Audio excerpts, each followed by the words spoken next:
আমি সেই জায়গা থেকে কথা বলছি যে দেখুন আমরা যে যার মতো করে এটা আমাদেরকে বুঝতে হবে যে আমার সাথে দেবাংশুর কি কেয়াদির একটা কথা মিলছে না, মানে এই নয় যে আমরা কেউই দেশের বিরোধী। আমরা মনে করি যে এই পথে আমি মনে করি ভালো হবে, ও মনে করে ওই পথে ভালো হবে। কেয়াদি মনে করে ভারত যদি হিন্দু রাষ্ট্র হয় তবে ভারতের মানুষের ভালো হবে, আমি মনে করি ভারত যদি সেকুলার রাষ্ট্র হয় ভারতের মানুষের ভালো হবে। কেয়াদি মনে করে হিন্দুদেরকে ভারতে একত্রিত হয়ে ভোট দিতে হবে। হিন্দুরা কুম্ভমেলায় এক হতে পারবে না, কুম্ভমেলায় যারা গরিব হিন্দু তারা স্ট্যাম্পিড হয়ে মারা যাবে, আর আম্বানি ছেলেকে এরম যেরমভাবে ধোপা কাপড় কাছে এরকমভাবে জলে 5টা লোক মিলে চোবাবে। মানে কুম্ভমেলায় হিন্দুরা এক হবে না, কিন্তু ভোটের লাইনে হিন্দুদেরকে এক হয়ে হিন্দুদের নামে ভোট দিতে হবে।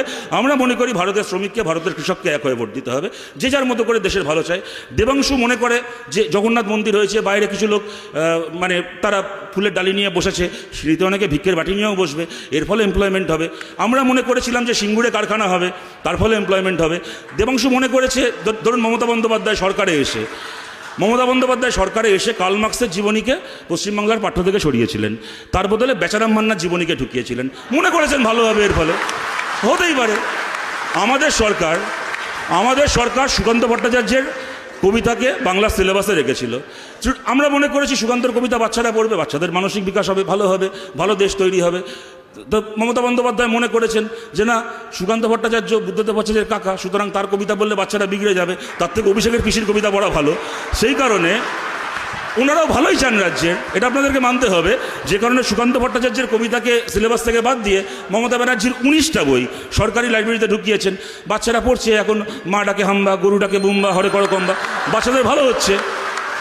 সুতরাং এইটা বুঝতে হবে যে এটা আমাদের পথ আলাদা হতে পারে, কিন্তু আমাদের লক্ষ্য এক, আমরা সবাই ভালো করতে চাই। দেখুন আমি আমার কথাকে শীর্ষে আমাদের মধ্যে সবচেয়ে ছোটো, এবং সত্যি ও যখন কথা বলেছে আমরা প্রত্যেকে অত্যন্ত মুগ্ধ হয়ে শুনেছি, অত্যন্ত ভালোভাবে কতগুলো কথা বলেছে। আমি জাস্ট দুটো কথা বলছি। এক, শীর্ষা আপনি যেটা বললেন যে আর্জেন্টিনার মানে আমাদের উইমেন্স টিম ওয়ার্ল্ড কাপ জিতলো, এবং তার সঙ্গে আর্জেন্টিনার উদাহরণটা দিয়ে বললেন যে আজকেই আমরা খালি রাত জাগিনি, 2022-এও আমরা রাত জেগেছিলাম। তার কারণটা হচ্ছে আমাদের একটা অ্যাড্রিনালিন হয় যখন আমরা একটা দলকে সাপোর্ট করি, তার জয়টা দেখতে চাই।